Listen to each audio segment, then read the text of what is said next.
الحمدللہ الذی کفا والسلام علی عبادہ الذین اصطفی اما بعد واعوذ باللہ من الشیطان الرجیم بسم اللہ الرحمن الرحیم۔ آج کے اس پربہار مجلس میں میرا موضوع سخن ہے مسلمانوں کی تباہی، اس کے اسباب اور حل۔ امید ہے کہ آپ سب میرے باتوں کو بغور سنیں گے اور میرے حوصلہ بھی افزائی کریں گے۔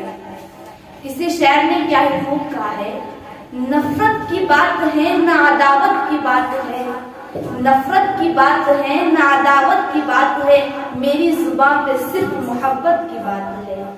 اس دور انتشار میں آپس کی دشمنی، اس دور انتشار میں آپس کی دشمنی، سوچو تو ذرا غور سے قیامت کی بات ہے۔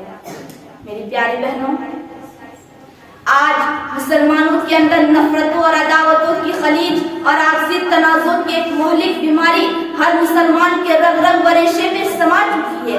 آج ہمارے اندر اختلافات اور تنازعات نے جنم لے لیا ہے، جس کے بنا ہر مسلمان ذلت و رسوائی کے دلدل میں پھنسا ہوا ہے۔ کوئی اپنے آپ کو شیعہ کہتا ہے، کوئی اپنے آپ کو مودودی کہتا ہے، کوئی اپنے آپ کو بریلی کہتا ہے، کوئی اپنے آپ کو سنی کہتا ہے۔ مسلمانوں کی مختلف تنظیموں نے آپسی اتحاد و اتفاق باقی نہیں رہے۔ ایسا کیوں ہو رہا ہے؟ اس کی وجہ کیا ہے؟ یہ تمام کی تمام باتیں اس بات کو پروف کرتی ہے کہ آج اللہ تعالیٰ ہم سے ناراض ہے، آج اللہ تعالیٰ ہم سے خفا ہے۔ میری پیاری بہنوں، آج سب سے بڑی وجہ یہ ہے کہ آج ہمارے دلوں سے قرآن کریم کی عظمت جا چکی ہے۔ آج ہم نے قرآن کریم کو بھلا دیا ہے۔ آج مسلمانوں کی، آج یہاں تک کہ مسلمانوں میں سے ایک مسلمان یعنی وسیم رضوی نے قرآن کریم کی مبارک آیتوں کو بدلنے کی بھی کوشش کی، لیکن بھلا جس کی حفاظت کی ذمہ داری خدا خود لیتا ہے، اس کو کون بدل سکتا ہے؟ میری پیاری بہنوں، آج ہمارے دلوں سے شرم و حیا جا چکی ہے۔ آج ہم اپنی تہذیب کو بھلا کر مغربی تہذیب کو دل و جان سے اپنا رہے ہیں۔ مسلمانوں جاگو اور اپنی تہذیب کو بچاؤ، اپنی سلطنت کو سنبھالو، ازواج مطہرات کی زندگی کو اپنی زندگی کا شعار بناؤ۔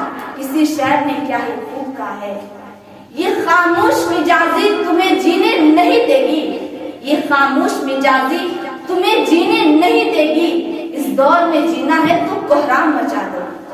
اللہ تعالیٰ نے ارشاد فرمایا اور میرے نبی بیان کر کے چلے گئے، مسلمانوں سنو، اگر تم دنیا میں عزت پانا چاہتے ہو، اگر تم دنیا میں شہرت پانا چاہتے ہو، اگر تم دنیا میں مال و دولت پانا چاہتے ہو تو اس قرآن کریم کو اٹھاؤ اور پڑھتے چلے جاؤ۔ میں تمہیں عزت سے نوازوں گا، میں تمہیں مال و دولت سے نوازوں گا، میں تمہیں شہرت سے نوازوں گا۔ میں آخر میں اللہ سے دعا کرتی ہوں کہ اللہ تعالیٰ ہم تمام لوگوں کو تنازعات اور تشاجرات جیسی منحوس لعنت سے ہم سب کی حفاظت فرمائے، آمین۔ وآخر الدعوانا الحمدللہ رب العالمین۔